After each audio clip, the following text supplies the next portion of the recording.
Assalamualaikum warahmatullahi wabarakatuh.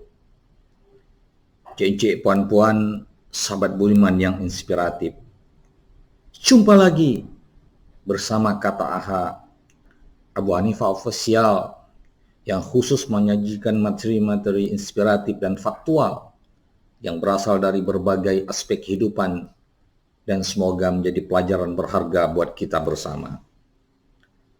Pada episode kali ini, khusus untuk mengingatkan kita bersama bahwa sepanjang tahun 2021, perilaku korupsi masih merajalela. Entah sampai kapan kita mampu keluar dari lingkaran setan ini, lingkaran korupsi, terus-menerus melilit bangsa dan rakyat dan negeri yang kita cintai ini. Refleksi ini semata-mata hendak menyadarkan kita bersama bahwa perjuangan semakin berat. Upaya harus lebih maksimal agar korupsi bisa benar-benar diberantas. Sahabat budiman yang kami cintai, meski bukan bencana alam atau bencana non-alam, justru korupsi termasuk sumber musibah dan bencana yang menimpa negeri ini. Lebih jauh, korupsi merupakan kejahatan luar biasa, extraordinary crime, yang tingkat bahaya kejahatannya disejajarkan dengan genosida dan kejahatan perang. Karena efek kejahatannya multi aspek, jangka panjang, dan dilakukan secara sistematis serta terorganisir yang dapat mengancam stabilitas keamanan negara. Sahabat budiman yang kami cintai, tahun 2021 masih banyak gubernur, bupati, para pejabat negeri ini yang tertangkap karena korupsi.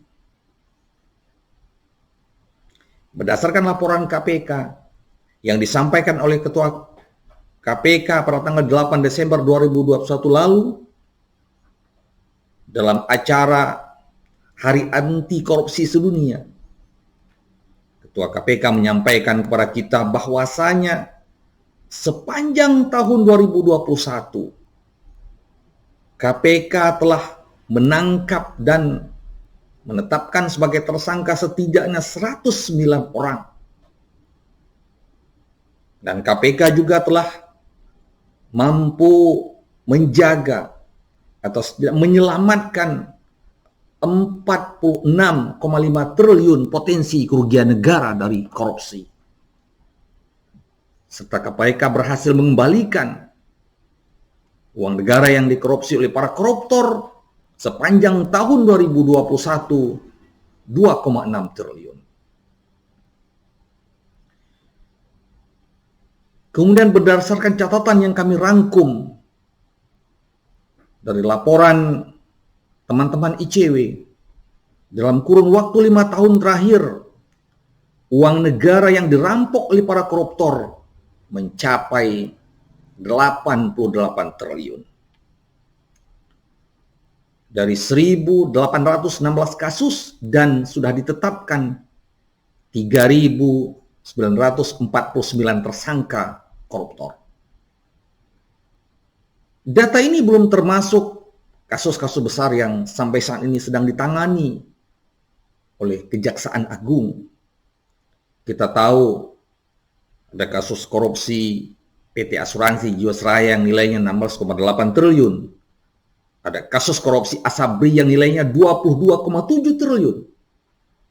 Ada kasus lembaga pembiayaan ekonomi 4,7 triliun. Askrindo 622 miliar. Perindo 181 miliar. Kalau kita jumlahkan hampir 45 triliun kasus korupsi yang saat ini sedang ditangani oleh Kejaksaan Agung. Semoga para koruptor yang merampok triliunan uang negara bisa dihukum berat. Jangan sebaliknya, yang mencuri recehan dihukum berat.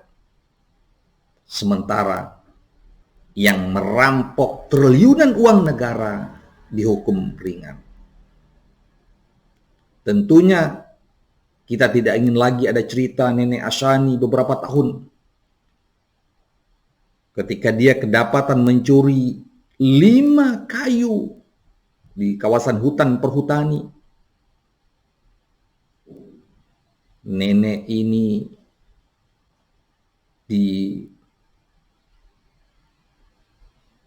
disangkakan dengan pasal pencurian dan kemudian dituntut 12 bulan penjara. Atau kita tahu juga ada kasus pencuri ayam yang nilai ayam yang dicuri tidak sampai 100.000 rupiah. Kemudian dituntut oleh penegak hukum dengan tuntutan 5 tahun penjara. Tapi ada pejabat negara kita yang merampok korupsi uang negara belasan miliar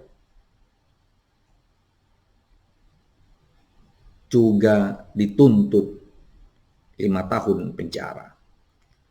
Sulit memang untuk tidak mengatakan bahwa ketidakadilan itu benar-benar dipertontonkan di depan mata kita. Pedang keadilan itu nampaknya dari tahun ke tahun masih terus tumpul, tidak mampu menusuk, tidak mampu menebas ke atas. Pedang keadilan itu nampaknya masih terus tajam ke bawah, namun tumpul ke atas. Sahabat budiman yang inspiratif semuanya, realitas faktual korupsi yang masih merajalela. Tentunya kita berharap praktek korupsi bisa diamputasi, para pelakunya dihukum seberat-beratnya dan dimiskinkan, biar mereka ikut merasakan derita warga miskin yang salah satu penyebabnya adalah perilaku koruptif mereka, para koruptor-koruptor yang merusak negeri ini. Semoga ini menjadi renungan kita bersama di awal tahun ini.